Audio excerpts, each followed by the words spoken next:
It's Tuesday. Yud Beis Elul. It's 12 days in the month of Elul. Now, my mom took a few days off. I never did this. I worked the whole summer. A couple of days. I worked the whole summer, except for a few days when my children slept me here or there. I took off 3 days: Friday, Sunday, Monday. It was a ganze vacation. Anyway, we're back. The Great Rosh Hashanah. Sicha Shelul. Sicha Shelul is Melech Basade. Basically, Welt sagt Aryeh Shoag Mi Lo Yire. Aryeh Elul Rosh Hashanah Yom Kippurim Mishana Rabbah. When the lion roars, Mi Lo Yire, who doesn't shake, who doesn't respond and react. And the reaction is what? Melech Basade. The king is in the field. And the king is in the field means that the judge wants us to win, you understand? He's objective. The judge is objective. But he's not vindictive. There's no nekama. It's the king in the field. The Eibishter wants to give us all a good year, and he'll certainly give us all a good year. Begashmis und beruchnis. Und der Eibishter hiten jeden bechom mokem sheheim und umwünschen uns alle mit taksiva chasim et teva. V'shon et teva mesuk et teva nida v'nigla. Vatem asar tfachem. I'm sure you saw the word that's going around from the Chasam Sefer that Tofshin Pei Aleph is, it says in the Pasuk, me kime me offer dol me ashpois yorim me. Ashpois means from filth. Ashpois Aleph Shin Pei Tof is Tofshin Pei Aleph. The Tofshin Pei Aleph, the Chasam Sefer, Hashem schlepped us out of all of our schmutz. Tofshin Pei, he says, is a difficult year. Tofshin Pei Aleph is me ashpois yorim me. So now,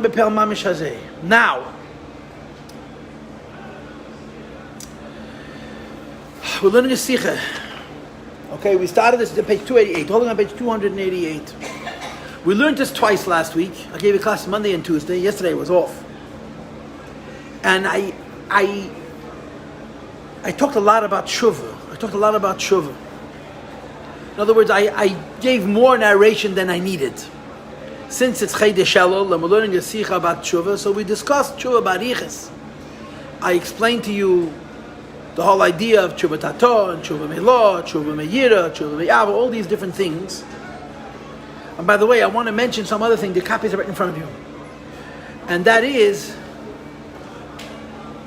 that the Rebbe writes in his letters in a number of places that we know that Lahav Lagoy has Sheva Mitzvahs B'nei Neach. Goyim have Sheva Mitzvahs.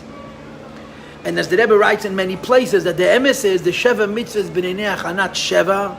There are many, many more than Sheva. The Sheva Mitzvahs B'nei Neach are not only 7. There's a lot.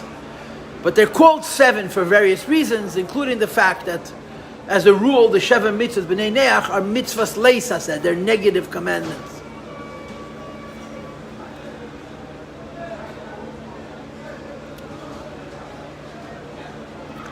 And Rebbe writes here, Dua Shakla V'Tariya, there's a shaila whether a guy who's over one of the Sheva Mitzvahs B'nei Neach could do tshuva.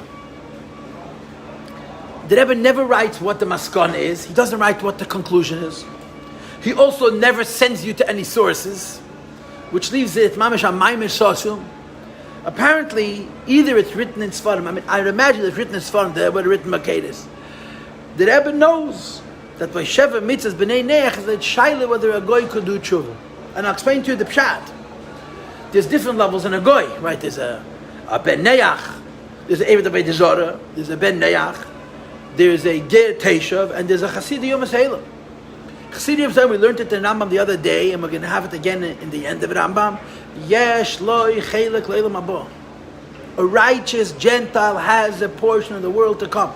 And I always say this, that when the Rebbe spoke Mishpatim 1 month before the stroke Lo Yaleinu V'Layata about V'chites V'chabeisam Le'itim, that the signs of Mashiach is that they're destroying weapons of war and replacing them with tools for agriculture, the Rebbe talked about America a lot. In the printed Sicha, in the edited Sicha, it says Malchus Shel Chesed, a kingdom of kindness, a nation of kindness. America is a nation of kindness. When the Rebbe spoke by Fabrengen, I was there, he said probably at least a half a dozen times, maybe 10 times. But America, Chasidi Yom Salem.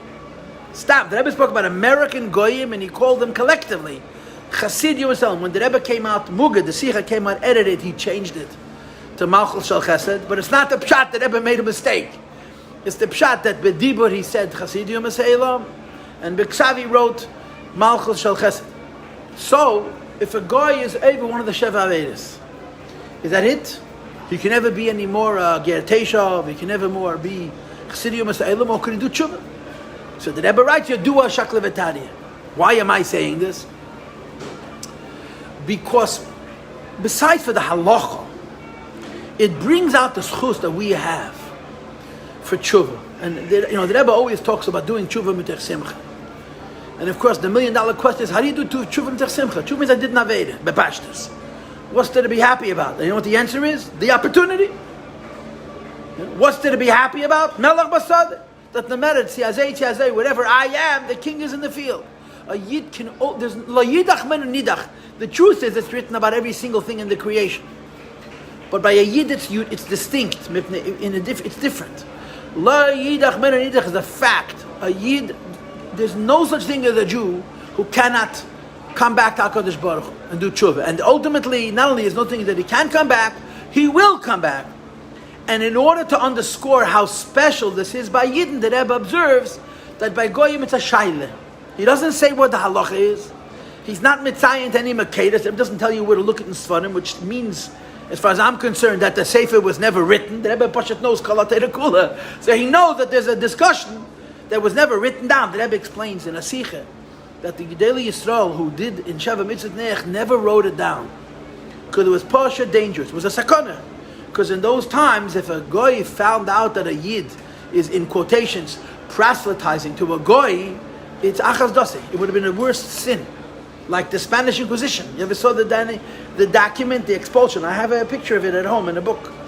The Spanish Inquisition, the original document of expulsion is extant. And they printed a sefer years ago, I think it's called Yavim Bimtzul. I have it in my house, where you see the original document signed by Ferdinand and Isabella, explaining why they're expelling the Jews from Spain. And it doesn't say they're expelling the Jews from Spain because they're preaching their mitzvahs, but because they're proselytizing to Goyim. Who were they proselytizing to? To Yidden who were forcibly converted to Catholicism, who wanted to come back to their roots, and it was against the law to proselytize to them, verstehst? So this was the crime for the Jews who were expelled. So the Rebbe says, Yadua Shakvatariya, it's not written in a sefer. But this is a Gedolei Yisrael who dealt with Goyim and the Inyan from Sheva Mitzvahs, discussed this, whether they paskin, they didn't paskin, what they paskin, we don't know, but the shaila is here, whether you can say by a Goy tshuva. And again, what it brings out is how special it is that a Yid can always do tshuva. A Yid can alamal tshuva. And that's Chay Deshal, I want to tell you a maise, a word. I've told this to you many times before, but it's a good time to repeat. I knew a Jew, and I consider it a schus that I knew this person. His name was Harav Chaim Reuben. He had more than one name. I think it was Chaim Sholem. Sholem Chaim. He was named after the first Belzer Rebbe. His birthday is in Chay Deshal. And he lived in Crown Heights his whole life. He passed away a few years ago. He was the Rav of a shul called Beis David Gershon. He came from very, very sacred stock of Hasidic Rebbe's, not Chabad. Different. Bells and Zidichoyev and Koznitz. He was an enikel of all the big Rebbes. He really was. Tanz, geknippt und gebunden von aller Seiten. And he was, David Raskin was his tenant. He was the landlord, Raskin Avashon was his tenant. So he told me that when his father passed away, 1979, the Rebbe sent Reb David Raskin as his shliach to be Menachem Avil. The Rebbe didn't come himself. He sent Rabbi Raskin. The Rebbe was aware of him. The Rebbe knew of him. Menachem Avil with a message. And what was the message? That every time a Yid does a mitzvah, he has to do it b'simcha. And since sitting shiva is a mitzvah, you have to do it simcha. You have to sit shiva. How do you sit shiva b'simcha? You're sitting shiva. Now we're talking about tshuva. But you're sitting shiva, you lost your father le'aleinu. If do b'simcha. What is the mitzvah you're doing when you're sitting shiva? Tshuva. And while I'm telling you stories, I'll tell you something else. He told me that about 7 months before his father died, father passed away, his father was in the hospital. His father was very, very, very ill. He was being monitored by a cardiograph. This is 1979. And the pressure went very, very low. The doctors came running in. There was like a code. And they told him and his sister that this is it. It's over. He snuck out of the room. He told me himself. He went to the payphone. It was 10 minutes after 3. He called up 770. And he got Label Groner, Oliver Shalom. They were friends. They were in yeshiva together. He learned on Lubavitch for a while. He says, Label, it's mamish, the last minutes. I need to be Mediyah the Rebbe, to mention my Rebbe. So Label says, wait. It was right before Mech. He runs in. He comes back a half a minute later. He says, the Rebbe gesagt to sein okay. The Rebbe said it'll be good. He says, Label, you don't understand. Ergoisist. He's holding my teeth. So Label screamed at him, you called me, yeah? I went into the Rebbe. I'm telling you what the Rebbe said. What do you want? Anyway, he hears from the bedroom screaming, Mishreit. He didn't use the word cardiogram. He used the word clock. The clock went back up. I walked back in. Look, he's back from the dead. He lived another 7 months. He says he never told his sister the story. He says he ran out of the room. He walked over to the payphone. He called up Rabbi Groner. Rabbi Groner went into the Rebbe. The Rebbe said, it's fine. He lived 7 more months. Anyway, this is the story.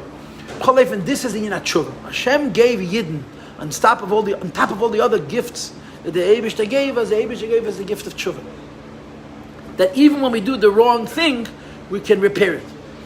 And of course, the Rebbe added in the class of Tuesday last that when a Yid does Tshuva on the higher level, it's called Tshuva Ilah, or Tshuva Me'avarabah to be sure, the Aveda becomes a mitzvah. Not only does the Aveda not become punishable, not only does the Aveda become erased, the Aveda becomes transformed. And the Rebbe says the zchusim that we have, that a Baal Tshuva has, from the Avedas that became mitzvahs, is higher than the zchus of a tzaddik. Tzaddikim don't have such mitzvahs. Okay? So I'm starting on page 288. Okay? And I'm going to begin the 4th paragraph on the page 288. Open up the pack, it's double-sided, staple. Open up the stack and you'll see it on page 288. How they move it, it's understood. The Avedas that have been transformed into mitzvahs are on a higher level, on a very high level, on a higher level than mitzvah stam. Lemaila gam, it's higher even. Mehazochieth shal tzadikim gemurim, of the mitzvahs, the merits of perfect tzadikim. Because Avedasam hi ap yitam vadas, they serve Hashem in a measured way. Tzadikim are limited. As I described it to you last week, tzadikim are running to Hashem. Baalei tshuva are running from evil. And there's an axiom in the creation, based on a Gemara and based on a Pasuk, that no is always stronger than yes. If one is running to gold and the other is running from fire, there is no way to run to something good with the same urgency as you run from something bad. It's just a human nature. It's how it's built into the Teva. So the mitzvahs that came from Avedas are higher than the mitzvahs of a tzaddik. It says, the Rebbe v'zui malas chedei shalom. This is what sets apart the month of Elul. Shebechol yom shebei, every day in Elul. And today is Yud Beis El Tov Shin Pei, the 12th day in the month of Elul in the year 2020. 2020, yeah. Bekechi sheyehudi lifal, a Yid is in a position to influence, to affect. Sheyiyeh etzlei tachlis hatei, they should have ultimate good, gam b'negei laha'avar, even regarding the past. Moreover, leirak b'cheidish Elul atzmi, not only about his recent past, things that he may have done in the last 12 days in Elul itself, elegam b'chol hashana shavra, he can even affect his past retroactively for the entire year that has passed. V'gam b'chol hashanim akedmis, all early years meyei meyesel ish, the time he became an ish. Umizem muvan, which of course leads us to the conclusion about gedel hayeker v'ha'ilu, the great preciousness and the great loftiness, highness, shebechol yemei chedei shalom. Every single day in the month of Elul we can do tshuva. And I told this to you last week that there's a film that Jem gave out. I need to save it. Every year in WhatsApp they come around, but I mamish have to save it so I can give it to people. They made a collage, and you have to remember, dollars is a very, very private, public-private event. The Rebbe used to say to people, "There's a lot of people here. You want to share." It wasn't private. It wasn't in the Rebbe's room. The Rebbe's room, as they say in Yiddish, unter vier Augen, 4 eyes, your eyes, the Rebbe's eyes, you can talk different. But people, when they came to dollars, came with real pnimis dike inyanim. I mean, people came to dollars in Yonim that their life depended on them. We went for dollars. We're Lubavitcher. As a matter of course, we didn't go every week. We went on special occasions. But some people went for dollars because they were mamish tzibroch and they had deep problems, gashmistic problems, ruchnistic problems. So they put together a collage of real people, and I hope they have their permission, who told the Rebbe, I sinned. It's not a simple affair to tell anybody I sinned. You could see the pain that they have. 3 or 4 different people who come to the Rebbe and they say, how can I repair, how can I fix the damage that I've done in the past? And the Rebbe's reaction is so spontaneous. It's almost like he doesn't even think. He says, now is Elul, you make a hachlata to better your ways, and the Rebbe said, you become a new person. You're not the same person.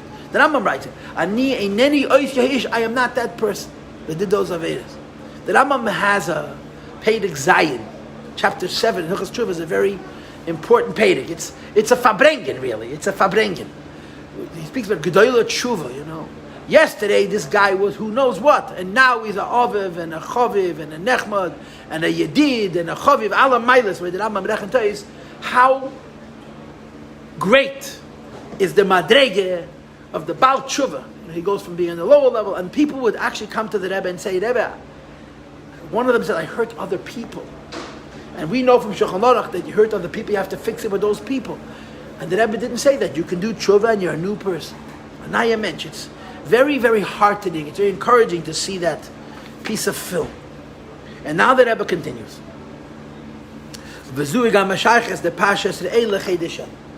Now that we talked about tshuva, let's go back to the parsha. As the Rebbe started the Fabrengen, which was for us last Monday, that Elul always begins with Re'eh. Either Shabbos Mavorchem El is Re'eh, or Shabbos Reish Chodesh El is Re'eh. But Elul always begins Re'eh. And the Rebbe says, Re'eh v'gei mer pirusha. The Rebbe used to say this all the time. Tavshin and Aleph, he also spoke the same minyan. What is the meaning of the word Re'eh? See. It means, She'eder she'mikol echad mi Yisrael, there's a demand on every single Jew, She'yihi etzlei ha'inyan, that every Jew should have Hariyah belakus. We should have clarity about godliness, like as if we can see him. Re'eh, zeh, see, right? And how does the Pasha Re'eh? They've been spoken in the mouth. Each word, Re'eh, I, Anechi, Misha, Nechi, Neisen, Kol Neisen, Ba'ayin, Yafa Neisen, Lefnechem, the Pnimi Yuscham, right?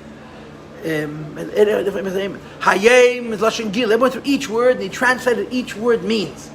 But the first word is Re'eh. It's a clarity, like as if you could see. But you learn in Hasidus that Golus is like sleep, right? What happens when a person sleeps? A lot of things. But the first thing that happens is that your eyes are closed.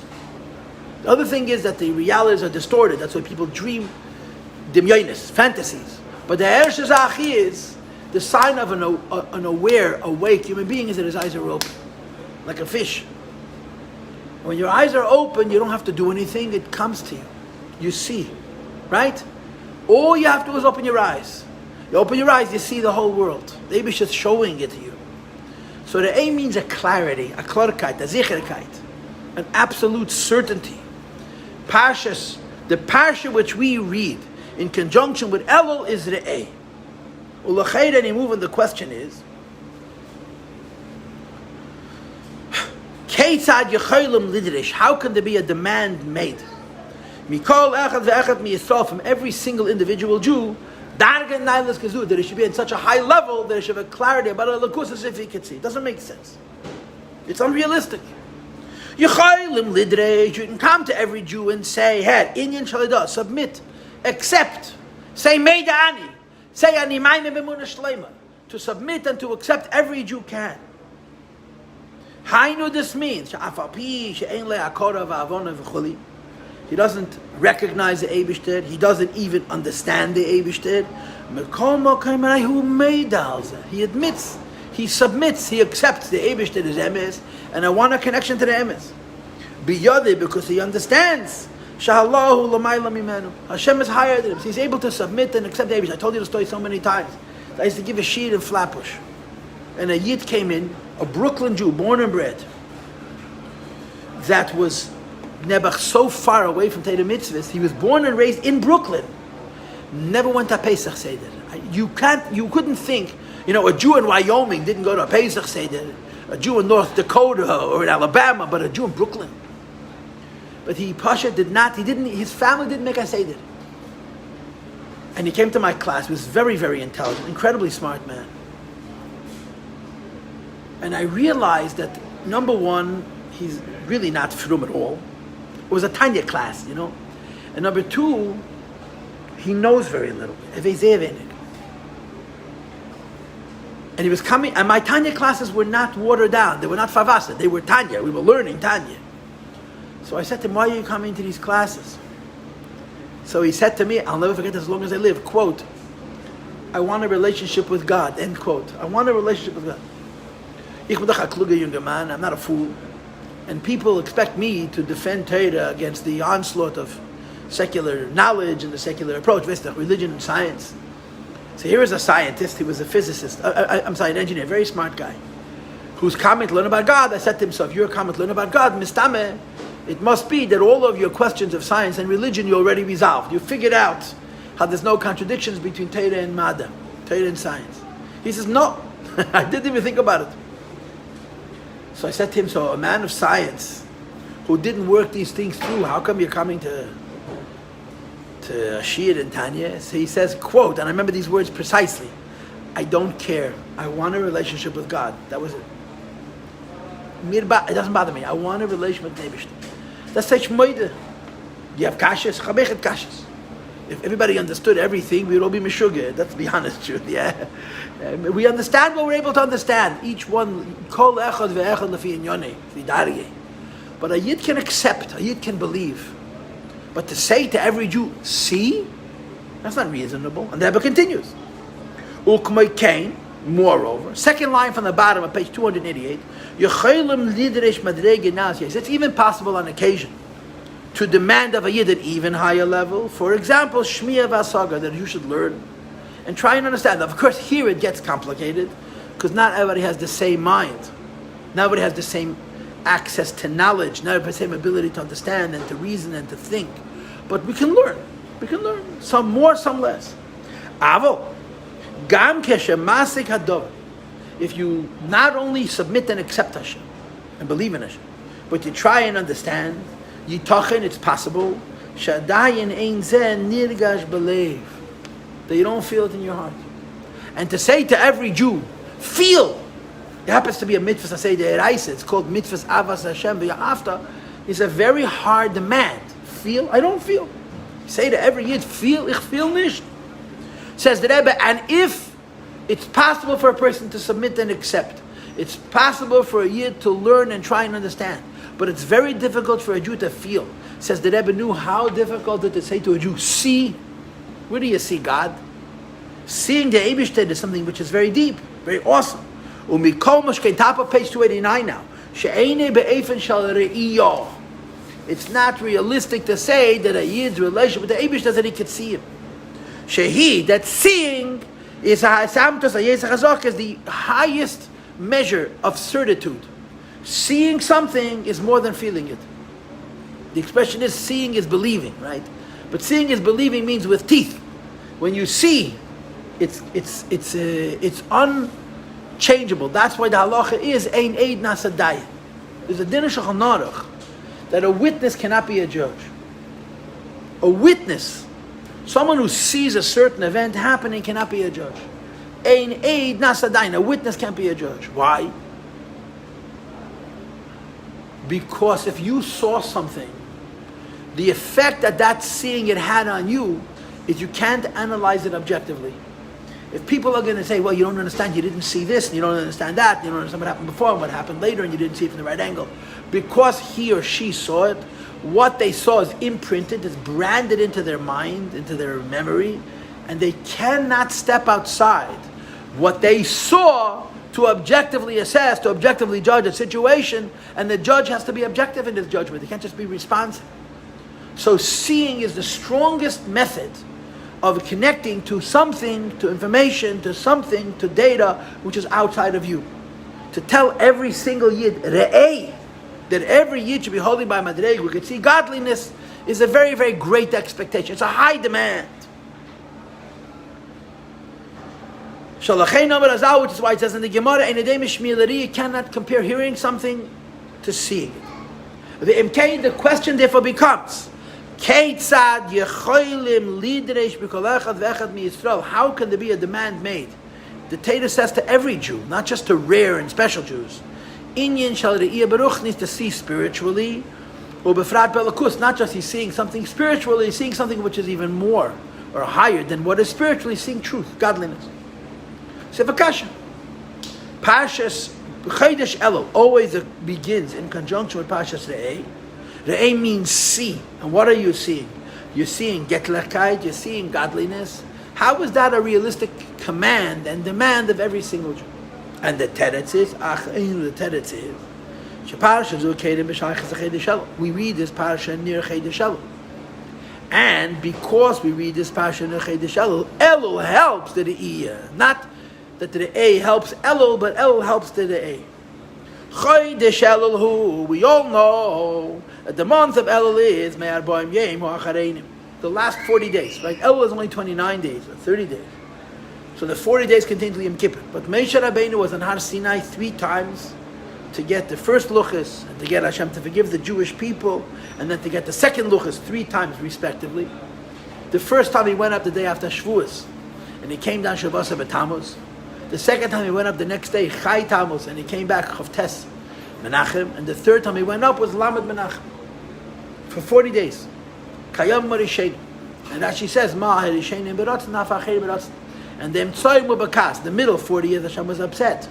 The first 40 years, and the last 40 years, Hashem was in love with the Jewish people. In the first 40 years, they were in the Bechina of Tzaddik. In the last 40 years, the Bechina of Baal Tshuva. And during both of those 40 years, Moshe Rabbeinu was on Har Sinai to get the luchas. So the Rebbe says, Chodesh Elul, the month of Elul, Me'ar Bo'im Yom Ha'achareinim, from the last 40 days. Shaleim Omru, regarding which it says, Ma Rishenim Beratzin, Naf Achareinim Beratzin, that's the first 40 days, when the Yidden had not yet made the golden calf, Hashem was very favorably disposed towards them, because they hadn't yet done an Aveda. The same is true the last 40 days, even though it was after the Aveda, but they had already done Tshuva, and the Eibush had forgiven them, and they'd returned to His graces, to His favor. Sha'az, at the time of Chodesh Elul, is Gilui Ratzon Elyon. When it says Harishenim Beratzon, Nafacheinim Beratzon, it means Ratzon Elyon. There's a special revelation of Hashem's will during these 40 days. And of course you all know the Emes, right? Ani L'Deidi V'Deidi Li is Rosh Tevis Elul. Aleph, Lamed, Vav, Lamed. But there's also Sefer Tevis, the last letter of the words, of each word. Ani ends with a Yud, L'Deidi ends with a Yud, Va'ani ends with a Yud, and Li ends with 4 Yuds. Yud is 10, 10 and 10 and 10, and 10 is 40. So even though Ani L'Deidi V'Deidi Li is about Elul, but there's a Remez also to the Aseret Simei Tshuva. And of course there's so many Maimorim of the Rebbe that ask this question. Is Ani L'Deidi V'Deidi Li Elul, or is Ani L'Deidi V'Deidi Li Elul and the Yom Neroyim? And the answer is both. But the bottom line is, even though Elul is only 30 days, Ani L'Deidi V'Deidi Li encompasses also Aseret Simei Tshuva, the last 40 days, when there was a Rotz, there was a favoritism that was direct, that was radiated, so to speak, from the Eibusher to the Jewish people. It says the Rebbe Sh'azul Gili Ratzon Elyon, the revelation of a supernal will. And the Heilige Rebbe continues and he says, Umitzad, and because of Gili Ratzon Elyon, the revelation of the supernal will during these 30 or 40 days, Meseder Gam Ratzon Apnimi Shabenefesh, it arouses the will of the inner neshama. It comes to the physical body, and that's how it's realistic to say to every Jew Re'eh. This is called a kasha and a teretz. Yeah. The kasha is, how can you say to every Jew, see God? I don't see God. And the teretz is, it's Elul. How does Elul help me see the Eibishter? And the answer is that what it says in the Pasuk, in Chazal, Rashi, Beratzon, that this is a time of Ratzon. First of all, it means Hashem's Ratzon. That Hashem's feelings Kvayachal towards us were desirable. He liked us. He wanted us. Ratzon. But it also means that our desires towards the Eibishter. In Chodesh Elul, the desire of every Yid is towards Hashem Yisbarach. What does it mean that in Chodesh Elul, every Yid's desire is towards Hashem Yisbarach? That there's a Gilui of the Ratzon of the Neshama, the Pnimiyas HaNeshama. Like I told you last week. I told this to you last week, and I'm going to repeat it now again. That We say the David Shemedi. In Chodesh Elul we say the David Shemedi. David Shemedi is a capital. I don't know how many psukim it has. A dozen and a half psukim. Whatever it is. Every single one of those psukim is special. Every community of Jews has another favorite. What's the most important pasuk in Anil Day? Depends who you ask. In Chabad, what's the most important pasuk of the Shemedi? And I'm sure there's more than one answer, but the answer that I know is that the pasuk in Anil in the Shemedi, which is most important to us, is the pasuk L'cha Omar Libi Ba'akshu Fonai Es Panecha Hashem Avakish. To you my heart speaks and says, Ba'akshu Fonai, seek my face. And then there's an answer, Es Panecha Havaya Avakish, your face, God, I will seek. It's a pasuk. L'cha Omar Libi, my heart says to you, Ba'akshu Fonai, seek my face. And then there's an answer, Es Panecha Havaya Avakish, I'm going to look for your face. So you have the question that the children do in school often from time to time, yeah? Mi amalami, who's saying to whom? Who was saying to whom? L'cha amal libi ba'akshu fonai. And the answer is the person is speaking to himself. A person says to himself, L'cha amal libi, I'm talking to you. And what am I saying to you? Ba'akshu fonai. And you answer back, Es panecha v'ayavakish. But you doesn't mean the person across the room. You mean yourself in the mirror. So who are the two yous? Who is Yosef Rishon that's speaking to Yosef Sheni? Who am I that's talking to I? We know that people talk to themselves, they have a label. They're called Mishugoyim. Mishuganis talk to themselves. So what's this conversation between the person and himself? And the answer is that there's something called Chitzenius Halev and there's something called Pnimius Halev. There's the outer heart and the inner heart. L'cha amalibi. The heart, the inner heart says to the conscious person, to the outer heart, Ba'akshu Fonai, today seek my face. A whole year long, the person lives on a level what we call in our culture chitzonius. All year long, a year's relationship with the Eibishter is external, which means my relationship with Hashem, my feelings for Him, my understanding of Him, my following is based on my mind and my heart, my seichel. When it comes Elul, the neshama, the yechida, the pinta, says to the conscious person, now, l'cha to you, my consciousness. Amalibi speaks my subconscious and my essence. Ba'akshu fonai, seek my own pnimius, seek my own neshama. And then the outer person answers back. The conscious person responds to the subconscious. Es panecha havaya avakish. I'm going to look for your face. In other words, Elul is a time of neshama. A whole year is a time of mensch, person, mind, heart, action, senses. Elul is a time of neshama. And this is the answer to the question: how is it realistic for the parsha of the week associated with the Chodesh El to begin with the word Re'eh, which means to see God. Re'eh, to see God, doesn't mean to see pizza. Obviously not. No. So then you ask, Re'eh, you to see the Eibishter, how can you say that every single Jew should see Elokus? And the answer is because it's Elul. And Elul is a very special time. And one of the aspects of Elul which is special, in other words, besides for the avodah of tshuva and cheshbon hanefesh and all the other things, is to go back to the old cliche because it's melech basadeh. In other words, in Chodesh Elul, the avodah of a yid is to look for the elokus inside of himself and reveal how his connection to HaKadosh Baruch Hu is not a reasonable one, but it's something which is much, much deeper. And that gives a koyach for every Jew during this time of year to relate to Hashem on a level of vision. We're all in a position to see the Eibishter because we're serving Hashem and Hashem. And I don't know where I got into trouble because we're holding now Pashas Kitove. I don't remember in Pashas A seeing God. I don't remember. Maybe I forgot. You remember? I don't remember. Seeing Elokus. It's like the story with the Shabbos Chazayin, yeah? Did you see the Beis HaMikdash? The children. Imagine what Helik Voditcheverov said, that they show everybody Merochik. The word Merochik means you see it, but it's far. Chodesh Elul, every yid sees Elokus because it's the avodah of the neshama. Okay, questions or comments? Questions or comments?